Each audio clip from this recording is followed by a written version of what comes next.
దేవుని ఘనమైన నామమునకు మహిమ కలుగునుగాక. మన ప్రభువును రక్షకుడునునైన యేసుక్రీస్తుల వారి యొక్క ప్రశస్తమైన నామమునకే మహిమ ఘనత ప్రభావములు యుగయుగములకు కలుగునుగాక. సర్వాధికారి అయిన దేవుడు ఆయన గొప్ప కనికరమును బట్టి మరొక శ్రేష్టమైన శుభదినములు దేవుని విలువైన మాటలు మనము ధ్యానము చేయడానికి దేవుడు మనకిచ్చిన ఈ గొప్ప సదవకాశమును బట్టి దేవాది దేవునికి మనము ఎంతగానో కృతజ్ఞతాస్తుతులు చెల్లించవలసిన వారుగా ఉన్నాం. అదే సమయంలో దేవుని వాక్యం వినుటకు దేవుని పాదముల చెంత కూడి ఉన్న దేవుని ప్రియబిడ్డలైన మీ అందరికీ కూడా ప్రభువైన యేసుక్రీస్తు పేరట వందనములు తెలియచేయచ్చు ఉన్నాను. దేవుని వాక్యమును మీరెంతగా ప్రేమిస్తే దేవుని మీరు అంత ప్రేమించిన వారు అవుతారు. దేవుని ప్రేమించిన వారిని ఆయన ప్రేమించడమే కాకుండా వారిని ఆస్తికర్తలుగా చేయుదును అన్నాడు.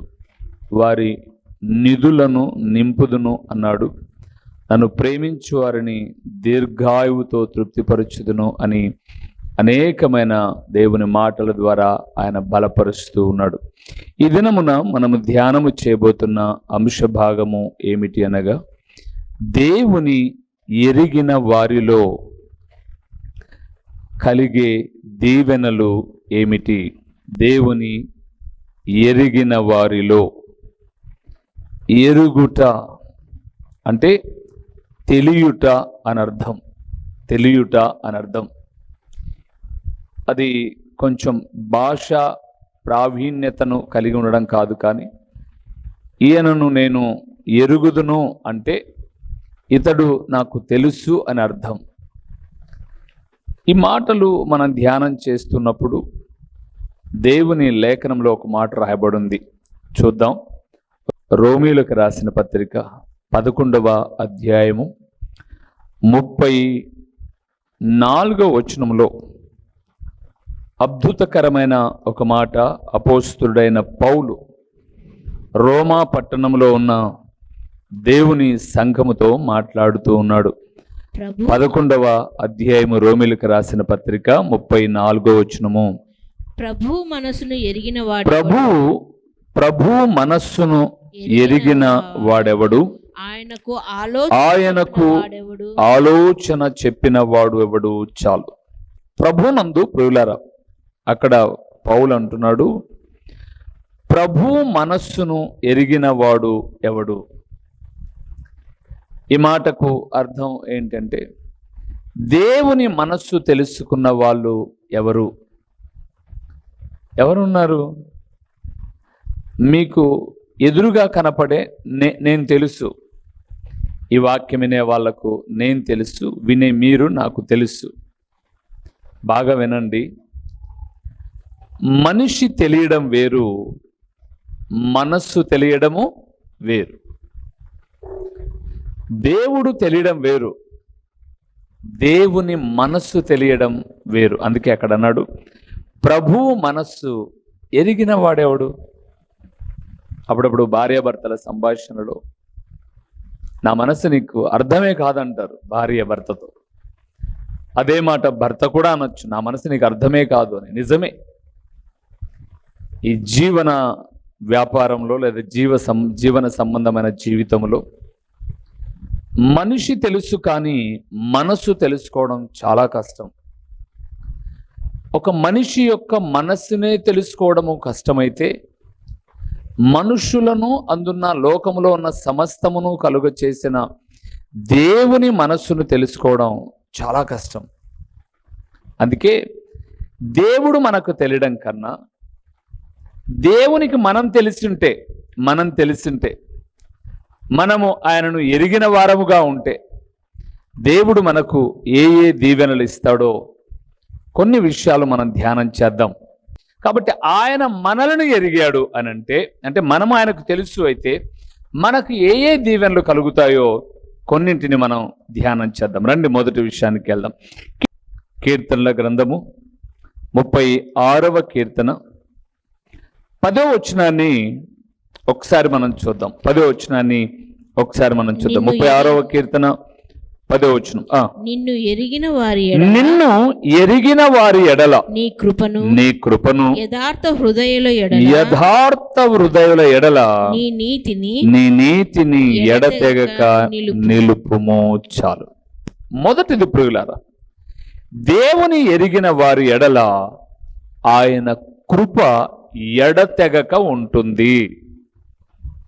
ఎడతెగక అంటే ఎప్పుడు, ఎల్లప్పుడు. అందుకు మనకొక మంచి ఉదాహరణ, మాదిరి, ఎడతెగని కృప ఆయన ఎవరి ఎడల చూపాడు అని మనం చూస్తే సమూయేలు 2వ గ్రంథము. రండి, ఆ మాట చెప్పి నేను వివరిస్తాను. 7వ అధ్యాయము, సమూయేలు 2వ గ్రంథము 7వ అధ్యాయము 15వ వచనాన్ని ఒక మారు చదువుకుందాం. 15వ వచనం 258వ పేజీలో సమూయేలు 2వ గ్రంథము 7వ అధ్యాయము 15వ వచనం. నిన్ను స్థాపించుటకై నేను కొట్టివేసిన సౌలునకు నా కృప దూరమైనట్టు అతనికి నా కృప దూరము చేయను. చాలు. మీరు తర్వాత 16 కూడా చదువుకోగలిగితే, 16 కూడా చదువుకోగలిగితే, నీ మట్టుకు నీ సంతానమును నీ రాజ్యమును నిత్యము స్థిరమగును, నీ సింహాసనము నిత్యము స్థిరపరచబడును అనెను. ఒకసారి విందాం. దేవుని ఎరిగిన వారి ఎడల దేవుని కృప ఎప్పుడు దూరం కాదు. అందుకే దేవుని ఎరిగిన దావీదును మనకు జ్ఞాపకం చేస్తూ ఉన్నాడు. దేవుని వాక్యం సెలవిస్తున్న మాట ఏంటంటే, ఆయన మందిరం కట్టాలనుకున్నాడు దావీదు.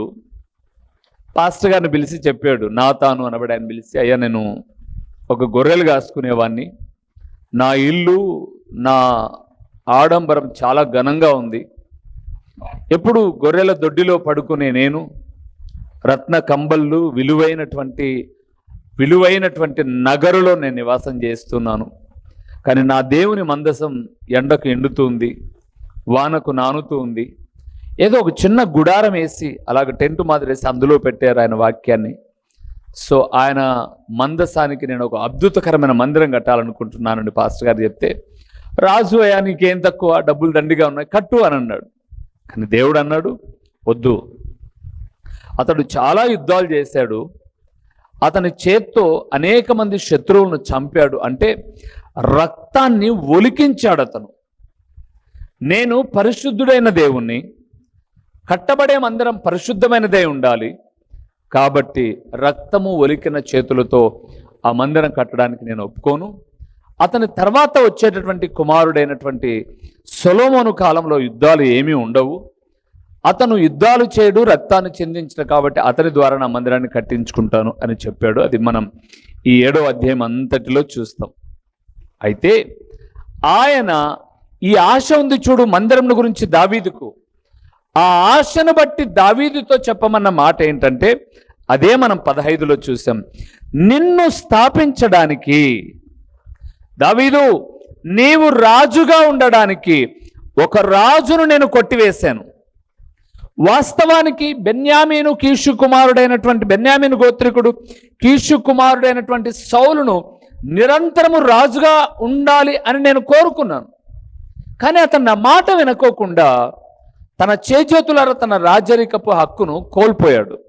అయితే నిన్ను స్థాపించడానికి నేను సౌలును కొట్టివేసినట్టుగా నీ ఎడల, నీ సంతానము ఎడల నా కృపను నేనేం చేయను, దూరం చేయను.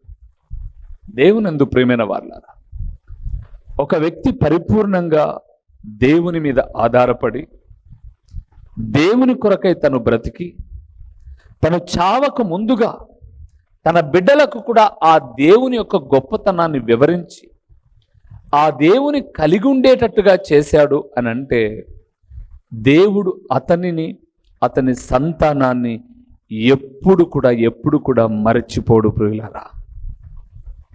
అందుకే మీరు తర్వాత రాజులు 1వ గ్రంథం 2వ అధ్యాయం ఇప్పుడొద్దు, కానీ 2వ అధ్యాయం ఒక 15 వచనాలు చదవండి ఇంటికి వెళ్ళిన తర్వాత.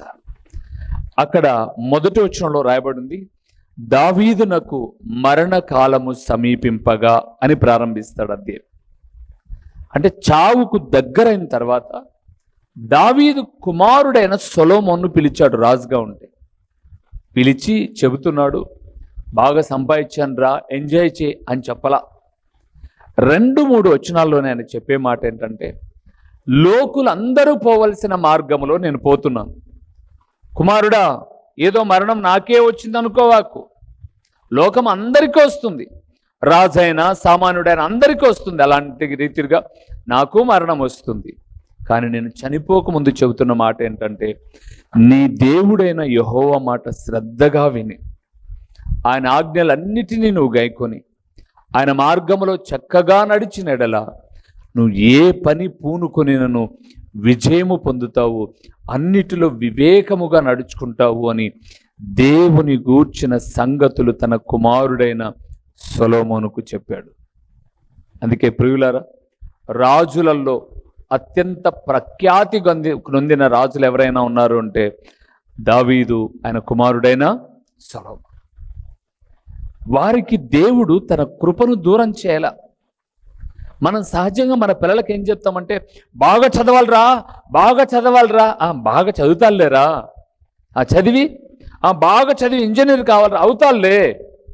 ఇంజనీర్ అయిన తర్వాత బాగా సంపాదిస్తాలే. సంపాదించిన తర్వాత ప్రయోజకుడైన తర్వాత నిన్నెవడు చూసుకుంటాడు? నిన్ను చూసుకోవాలి అంటే వాడికి చదువు కన్నా సంస్కారం కావాలి. నిన్ను ఒక తల్లిగా తండ్రిగా తన హృదయంలో పెట్టుకోవాలి అంటే చదువు ఒక్కటి కాదు, సంస్కారం. అది ప్రభువు నేర్పిస్తాడు ప్రియులారా. అందుకే ప్రతి తల్లి తండ్రి తమ జీవితాన్ని ముగించక ముందుగా ప్రారంభం నుంచి చెప్పుకోవాల్సిన విషయాలు ఏంటంటే, నాయన నువ్వు ఏ పనిలోనైనా సక్సెస్ అవ్వాలంటే, ఎక్కడైనా సరే విజయం పొందాలంటే నీ దేవుని వాక్యాన్ని నువ్వు తూచా తప్పక చదివి ధ్యానం చేయని చెప్పాలి. చెప్తామా మనం? చెప్పరండి. చూడండి ఒకసారి, మీకు ఒకవేళ అది ఆశ్చర్యకరంగా ఉందేమో. రాజులు మొదటి గ్రంథం 2వ అధ్యాయము ఒక 3 వచనాలు చదుదాం చాలు. ఒక 3 వచనాలు చదుదాం. చాలా చక్కటి అద్భుతకరమైన మాటలు, దావీదు చెప్పిన మాటలు మీకు చదివితేనే అర్థమవుతుంది. ఎందుకంటే వివరిస్తే ఏదో ఉన్నాయో లేదో అనుకోవచ్చు కదండి. చదుదాం. 2వ అధ్యాయము మొదటి వచనం. దావీదునకు మరణకాలము సమీపించగా అతడు తన కుమారుడైన సొలొమోనునకు ఇలాగా ఆజ్ఞ ఇచ్చెను, లోకులందరూ పోవలసిన మార్గమును నేను పోవచ్చున్నాను. కాబట్టి నీవు ధైర్యము తెచ్చుకొని నిబ్బరము కలిగి నీ దేవుడైన యెహోవా ఆజ్ఞాపించిన దానిని కాపాడి ఆయన మార్గములను అనుసరించిన ఎడల నీవు ఏ పని పూనుకొనినను ఎక్కడ తిరిగినను అన్నిటిలో వివేకముగా నడుచుకొందువు. మోషే ధర్మశాస్త్రంలో రాయబడి ఉన్న దేవుని కట్టడలను, ఆయన నియమించిన ధర్మమంతటిని, ఆయన న్యాయ విధులను నీవు గైకొనిన ఎడలా. 4వ వచనం కూడా చదుదాం. అప్పుడు నీ పిల్లలు తమ ప్రవర్తన విషయములో జాగ్రత్తగా నుండి నా ఎదుట తమ పూర్ణ హృదయముతోను పూర్ణ మనస్సుతోను సత్యమును అనుసరించి నడుచుకొనిన ఎడలా ఇశ్రాయేలుల రాజ్య సింహాసనము మీద ఆసీనుడగు ఒకడు నీకు ఉండక మానుడని యెహోవా నిన్ను గూర్చి ప్రమాణము చేసిన మాటను స్థిరపరచును. ఈరోజు మన పిల్లలు గోడల మీద, కుర్చీల మీద గుడ్లగోను చూసినారు. మీరు ఎంతమంది చూశారు గుడ్లగోను? గుడ్లగోను ఎంతమంది చూశారో తెలియదు. గుడ్లగో అండి చెట్టు మీద కూర్చొని, దానికి ఏం పనిలా. ఇప్పుడు పశు పక్షాదులన్నీ అంతరించిపోయే కాబట్టి ఈ వైరస్లు వచ్చిన తర్వాత మీరు చూసి ఉంటారేమో, కానీ మేము చూసాం. అది చెట్టు మీద కూర్చో ఉంటుంది, ఎత్తుగా ఉంటుంది, బాగా కాకి మాదిరి కాదు, బాగా ఇక్కడ కూర్చునిందంటే ఇంత జంప్ ఎత్తుగా ఉంటుంది. కూర్చొని ఏం పనిలే అన్నమాట. మొత్తం ఊరిలో వెళ్ళే వాళ్ళను, అక్కడ వెళ్ళే వాళ్ళని, ఇక్కడ వెళ్ళే వాళ్ళను కన్నిటి తిప్పుకుంటూ చూసుకుంటూ ఉంటుంది. అంతే దాని పని. గుడ్లగూబ అంటారు. ఈరోజు మన పిల్లలు ఊరికి ఎందుకు కూర్చుంటారో పనికి మాలవడా. కొద్దిసేపు బైబిల్ చదువుకోరా అని చెప్పట్లే మన వాళ్ళు. ఊర కూర్చోబెట్టుకొని వ్యర్థమైన మాటలు, లేదా గుడ్లగువ నాజ్యం అదేమో కానీ ఊర కూర్చోకుండా కస్తుదొబ్బే పని పెట్టుకున్నారు ఫోను. అందుకే చదువుతారు కానీ బాగుపడరు. తల్లిదండ్రులు కన్నాక భోజనం పెట్టినట్టుగా చదువు చెప్పిస్తారు కానీ దీవెనకరంగా ఉండరు. కానీ మీరు ఆ మాటలు చూడండి. దావీదు ఏది చెప్పాడో అది సొలొమోను చేశాడు, దీవించబడ్డాడు. సొలొమోను మరలా తన కొడుకైన రెహబాముకు చెప్పినట్టుగా లేవు అక్కడ. అందుకే వాడు అల్లరి చిల్లరి సహవాసం నేర్చుకుని ఏమయ్యాడు? పాడైపోయాడు. నేను జ్ఞాపకం చేస్తున్నానండి, దేవుని మనం ఎరగడం కాదు, ఆయన మనల్ని నమ్మితే మనల్ని, మన సంతానాన్ని ఏం చేయడైనా కృప దూరం చేయడు, విడిచిపెట్టాడు. అందుకే ఆ మాటలు చదువుతున్నప్పుడు అద్భుతకరమైన మాటలు, ఒక తండ్రి ఒక తల్లి చెప్పవలసిన మాటలు. ఆ కుమారుడా ఎలాగున్నాయి చూడండి. తన కుమారుడను పిలిచి, అందరూ పోయే దారే, అదేం పెద్ద నువ్వు బాధపడాల్సిన పనిలే, కానీ నీ జీవితంలో నువ్వు సక్సెస్ అవ్వాలి అంటే బ్రతుకునిచ్చిన దేవుడు ఉన్నాడు చూడు, ఆయన మాటలు నీకు ఉండాలి. అందుకే మొదటి విషయాన్ని జ్ఞాపకం చేస్తున్నాను, ఆయనను ఎరిగిన వారి ఎడల ఆయన కృపను ఎప్పుడు ఏం చేయడు? దూరం చేయడు. రెండవ విషయాన్ని చెప్తాను. యోహాను సువార్త 4వ అధ్యాయము 11వ వచనం. అప్పుడు ఆ స్త్రీ, అప్పుడు 10-11 2 10-11 అందుకు యేసు, నీవు దేవుని వరమును నాకు దాహమునకిమ్మని నిన్ను అడుగుచున్నవాడు ఎవడో అదియు ఎరిగి ఉంటే నీవు ఆయనను అడుగుదువు, ఆయన నీకు జీవజలమిచ్చునని ఆమెతో చెప్పాను. చాలు, 11 కూడా తర్వాత చదువుకోండి. జీవజలములు ఎలాగ దొరుకునో అది కూడా చెప్పాడు. రెండవది ప్రియులారా, ఆ మాట మీరు చూస్తే 3వ లైన్లో రాయబడి ఉంది, అడుగుచున్న వాడెవడో అదియును ఎరిగి ఉంటే నీవు ఆయనను అడుగుదువు, ఆయన నీకు జీవజలమిచ్చును. దేవుడు ఎరిగిన వారికి నిత్యము జీవించే భాగ్యాన్ని ఇస్తాడు. దేవుని మనం ఎరిగి ఉంటే కాదు, దేవుడు కూడా మనల్ని ఎరిగాడు అనుకోండి, ఎస్ ఈ వ్యక్తి, ఈ కుమారుడు, ఈ కుమార్తె నన్ను ఎరిగి తమ పాపులని గ్రహించి పశ్చాత్తాపపడి మనస్సును మార్చుకొని తండ్రి కుమార పరిశుద్ధాత్మ నామములో బాప్టిజమును పొంది నన్ను ఎరిగిన బిడ్డలు నా శరీర రక్తములను పానీయము చేస్తూ నా కొరకై సాక్షిగా ఉన్నారు. కాబట్టి వారు, ఈ లోకంలో అందరం చనిపోతాం, దేవుని నమ్ముకున్నాడు చనిపోతాడు, నమ్ముకున్నాడు చచ్చిపోతాడు, కానీ అది మరణం కాదు, అది మరణం కాదు, అది కేవలం ఆత్మ శరీరము యొక్క ఎడబాటే. అస్సలైన మరణం రెండవ మరణము అని చెప్పింది బైబిల్ గ్రంథం. రెండవ మరణం అంటే అప్పుడు నిత్య నరకములో పడ్డాం. ఇప్పుడు చచ్చిపోయాం అనుకోండి, ఏం లేదు, కానీ తిరిగి ఆయన రాకడలో లేచిన తర్వాత ఆయనను ఎరిగిన వారు నిత్యము ఆయనతో జీవించడానికి పరమునకు వెళ్తారు. ఆయనను ఎరుగని వారందరూ ప్రార్థనకు వచ్చిపోయింటారు. మా అమ్మ పిలిచినాక పిల్లోడు రాకుంటే ఎట్లా, పాప రాకుంటే ఎట్లా, వచ్చిపోయింటారు ప్రార్థనకు. కాబట్టి వీళ్ళు కూడా చేస్తారు, వాళ్ళు చేస్తారు, మేము చేస్తాం, అందరం పోతాం ఓ టైంలో. కానీ ఎరిగిన ఆయనకు తెలుసు చూడు, వీళ్ళు నా పిల్లలు, నా రక్తంలో కడగబడిన వారు అని, వారిని ఆయన నిత్యము తనతో యుగయుగాలు జీవించే భాగ్యాన్ని ఇస్తాడు. అందుకే సమరయిస్తూ అడిగింది, ప్రభువా ఈ బావి చాలా లోతైనది, ఆ జీవజలములు కావాలి, నేను చేదుకోకుండా ఇక్కడికి రాకుండా నువ్వు నాకి అని అడిగాడు. అప్పుడు ప్రభువు చెప్పాడు, నీతో మాట్లాడుచున్న నేనే ఆయనను. నన్ను నువ్వు కలిగి ఉంటే, నన్ను నీ స్వరక్షకునిగా కలిగి ఉంటే జీవజలములను నీవు స్వతంత్రించుకుంటావు. ప్రభునందు ప్రియమైన వారులారా, ఆయనను ఎరిగిన వారి ఎడల ఆయన కృప దూరము చేయడు. జీవజలముల గురించి చాలా సంగతులు ఉన్నాయి. నేను చాలా దగ్గర ఒక 7-8 రెఫరెన్సులు రాశాను. అవన్నీ చెప్పను, కానీ ఒక్క మాట చెప్తాను చూడండి. తర్వాత 3వ విషయానికి వస్తాను. జకరియా గ్రంథం 14వ అధ్యాయము. జకరియా గ్రంథము అని అంటే మలాకి ముందు ఒక పేజీ తిప్పితే చాలు. 784వ పేజీ, 14వ అధ్యాయము 8వ వచనాన్ని ఒకసారి మనం చూద్దామా? 8వ వచనాన్ని చూద్దాం. జకరియా గ్రంథం 14:8. ఆ దినమున జీవ జలములు యెరూషలేము నుండి పారి సగము తూర్పు సముద్రమునకును సగము పడమటి సముద్రమునకును దిగును. వేసవి కాలమందును చలికాలమందును అలాగునే జరుగును. చాలు. జీవ జలములు యెరూషలేము నుండి అని రాయబడింది. అంటే పాపము నుంచి పరిహారము కలుగు చేస్తుంది అని. యెరూషలేము అంటే పుణ్యనగరం, పరిశుద్ధ పట్టణం. ఏది ఇప్పుడు భూమి మీద ఉన్న యెరూషలేము గురించి కాదు, నిరంతరం ఉండే పరలోకం అనే యెరూషలేము. అక్కడ ఉన్నవారు నిత్యము పాపము నుంచి పరిహరింపబడిన వారు కాబట్టి ఆ జీవాధిపతి అయిన దేవుని నామాన్ని ఘనపరుస్తూ ఉంటారు.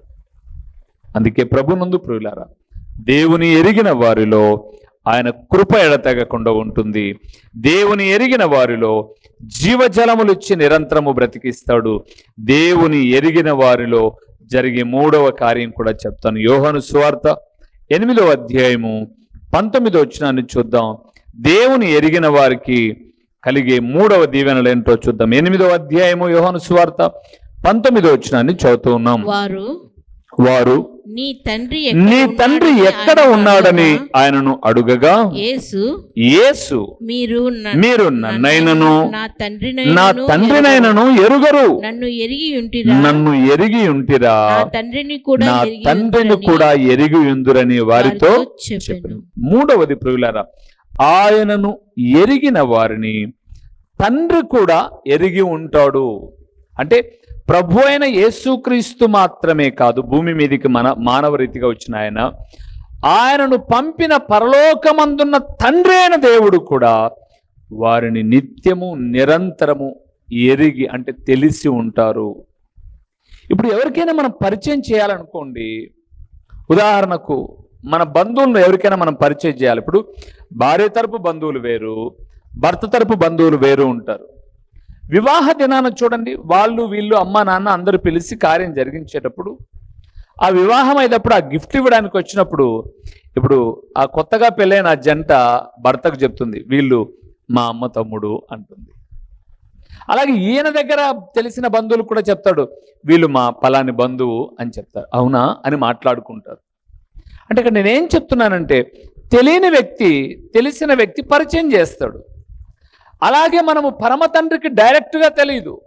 మన ప్రభు అయిన యేసుక్రీస్తును మనము ఎరిగి ఉండి ఆయన మనల్ని ఎరిగి ఉంటే ఆయన తండ్రి అయిన దేవునికి మనల్ని ఏం చేస్తాడట? పరిచయం చేస్తాడు. తండ్రి, అందుకే మీరు బైబిల్ గ్రంథాన్ని చూస్తే, తండ్రి లోకము పుట్టక మునుపు నీవు నాకు ఎవరినైతే ఇవ్వాలనుకున్నావో ఇదిగో వీళ్ళందరి కొరకే నేను ప్రాణం పెట్టాను, వీళ్ళందరినీ నేను ఎరుగుదును, వీళ్ళందరినీ నీకు అప్పగిస్తున్నాను మళ్ళా పరిశుద్ధంగా అని తండ్రి అయిన దేవునికి అప్పగిస్తాడు. కాబట్టి ప్రభునందు ప్రియులారా, మరలా జ్ఞాపకం చేస్తున్నాను, దేవునికి మనం తెలియాలి, మనకు దేవుడు తెలియడం కాదు. అర్థం కావడానికి, ఒక ఎమ్మెల్యే గారు నాకు తెలుసండి అంటాం, మనకు తెలుసు, కానీ ఎమ్మెల్యే గారికి కూడా మనము తెలిసి ఉండాలి, ఎంఆర్ఓ గారికి కూడా మనము తెలిసి ఉండాలి. అలాగే ఒక నాయకునికి మనము తెలిసి ఉంటే ఎంత విలువ పెరుగుతుందో, మనము మన దేవుడికి తెలిసి ఉంటే మనమే కాకుండా మన పిల్లల ఎడల కూడా ఆయన కృప ఉంటుంది. రెండవది, నిత్యము జీవించే జీవజలాలను ఇస్తాడు. మూడవది, ఆయన తండ్రికి అప్పగిస్తాడు, వీరు ఎరిగిన వారు తండ్రి అని. నాలుగవది ఒక మాట చెప్పి నేను ముగిస్తాను. యోహాను పత్రిక, మొదటి పత్రిక 2వ అధ్యాయము 3వ వచనాన్ని మనం చూద్దాం. యోహాను పత్రిక, మొదటి పత్రిక 2వ అధ్యాయము 3వ వచనము. మరియు మరియు మనం ఆయన ఆజ్ఞలను మనము ఆయన ఆజ్ఞలను గైకొనిన ఎడల దీని వలననే ఆయనను ఎరిగి ఉన్నామని తెలుసుకుందు. తెలుసుకొందుము. చాలు. 4వది ప్రియులారా, దేవుని ఎరిగిన వారు దేవుని ఆజ్ఞలను గైకొంటారు. అంటే ఇప్పుడు నాకు దేవుడు తెలుసు, దేవుడికి కూడా నేను తెలుసుంటే ఆయన చెప్పిన ప్రతి మాటను విని ఆ ప్రకారంగా నడుచుకుంటాం. మనము ఎరుగని వారి గురించి మనము పట్టించుకోం. ప్రధాని గారు ఒక ఆజ్ఞ జారీ చేశారంటే మనం భయపడతాం. అదే ప్రక్కన చైనా వాడు ఆజ్ఞ జారీ చేశారంటే మనకేం భయం, అది మన దేశం కాదులే అంటాం. అలాగే మన తండ్రి మనకిచ్చిన ఆజ్ఞలు మనము గైకొంటాం ఎరిగిన వారమైతే. అపవాది ఆజ్ఞలు కాదు, అపవాది మాటలు కాదు, దేవుని మాటలు గైకొంటాం. కావున దైవ జనాంగమ, మనము తెలియడం వేరు, మన మనస్సు తెలియడం వేరు అని ఎంత వాస్తవమో, దేవుడు మనకు తెలియడం వేరు, దేవుని మనస్సు తెలియడం వేరు. ఆయన మనస్సు ఎరిగి బ్రతుకుతూ ఉన్నాము అంటే, ఆయన మనల్ని ఎరిగాడు అంటే మనలను మన పిల్లల ఎడల కృప దూరము చేయడు, ఎరిగిన వారి ఎడల జీవజలాన్ని ఇస్తాడు, ఎరిగిన వారి ఎడల తండ్రికి పరిచయం చేస్తాడు. ఆయన ఆజ్ఞలు గైకొని నిత్యము యుగయుగాలు ఆయనతో ఉంటాం. తలలు ఉంచుదాం, కళ్ళు మూసి ప్రార్థన చేస్తూ, దేవా మిమ్మలను మీ మనస్సును ఎరిగే బ్రతుకును మాకిచ్చి మీ సాక్షిగా మమ్మల్ని నడిపించు అని దేవుని యొక్క సహాయాన్ని కోరదాం. ప్రార్థన చేసుకుందాం. తలలు ఉంచి కళ్ళు మూసి ప్రార్థన చేద్దాం. నీతి స్వరూపుడవైన మా ప్రియమైన పరలోకపు తండ్రి, పరిశుద్ధుడు అయిన దేవా, మీ ఘనమైన నామమునకు స్తోత్రములు చెల్లిస్తూ ఉన్నాము నాయనా. అపోస్తులుడైన పౌలు రోమా పట్టణములో ఉన్న సంఘముతో మాట్లాడుతూ, ప్రభువు మనస్సు ఎరిగిన వాడెవడు? అవును తండ్రి, ఎదురుగా ఉన్న మనిషి మనస్సే ఎరుగని మేము మీ మనస్సును తెలుసుకోవడం కష్టం. అయితే మీ మనస్సు అంతా మీ లేఖనాల్లో ఉంది. మీ లేఖనాలను మేము ధ్యానం చేస్తున్నప్పుడు మీ పరలోకపు సంగతుల ద్వారా మాతో సూటిగా మాట్లాడే దేవుడు అయినందుకు స్తోత్రములు నాయనా. తండ్రి, మీరు మమ్మల్ని ఎరిగిన మరుక్షణం మీ కృపను దూరము చేయరు.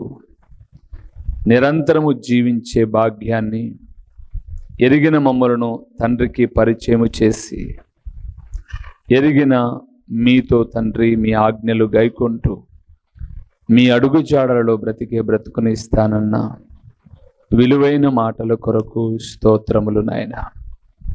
నాయన, ప్రకటించిన ఈ పరలోకపు సంగతులు వ్యర్థముగా పోకుండా సారవంతమైన నేలను పడిన విత్తనము వలె 30దంతలుగా 60దంతలుగా 100ంతలుగా ఫలింప చేయండి. కేవలం వినువారు మాత్రమే ఉండి మమ్మల్ని మేము మోసపుచ్చుకొనుకోకుండా వాక్య ప్రకారముగా ప్రవర్తించువారమై ఉండునట్లు కృప చూపండి. ఈ వాక్యమున బిడలు బలహీనులైతే బలపరచండి, కృంగిన వారైతే లేవనెత్తండి, ధైర్యము చెడిన వారైతే ధైర్యపరచండి. ప్రతి ఒక్కరిని మీరు ఆకడకు సిద్ధపరిచి మహిమ పొందుమని నిరంతర స్తోత్రార్హుడైన దేవుడు అయిన మీకు స్తుతులు చెల్లించుకుంటూ యేసు నామములో అడిగి పొంది ఉన్నాము తండ్రి, ఆమేన్. మా చిరునామా దైవజనుడు బ్రదర్ ఓ రూబేన్ గారు, క్రీస్తు ప్రార్థనా మందిరం, డోర్ నెంబర్ 1-10-386, నగరిగుట్ట, పులివెందుల, కడప జిల్లా. మీ ప్రార్థనా అవసరాల కొరకై సెల్ నంబర్ 9989067409.